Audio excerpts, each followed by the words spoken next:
দর্শক খেয়াল করেন, বাংলাদেশে এমন ঘটনা সাম্প্রতিক ইতিহাসে ঘটেনি। ভূমিকম্প সাধারণত দেশের বাইরে, উৎপত্তিস্থল বাইরে, কিন্তু সেই ভূমিকম্প বিদেশ থেকে কিন্তু আপনার ঘরের মধ্যে ঢুকে পড়লো। একেবারে নরসিংদীর মাধবদীতে, বাংলাদেশের ভেতরে, ঢাকার খুবই কাছে। সেই নরসিংদীর অবস্থা বোঝেন।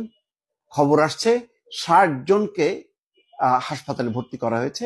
তাদের মধ্যে অধিকাংশই প্যানিক অ্যাটাকে, অর্থাৎ ভীত সন্ত্রস্ত হয়ে তারা একেবারে অজ্ঞান হয়ে গেছে। কেউ কাঁপছে, স্বাভাবিক হতে পারছে না, এমন একটা পরিস্থিতি। আর তাদের মধ্যে বেশ কয়েকজন দৌড়াতে যেয়ে, নামতে যেয়ে পড়ে যেয়ে আহত হয়েছে। ক্ষয়ক্ষতির খবরাখবর আসছে।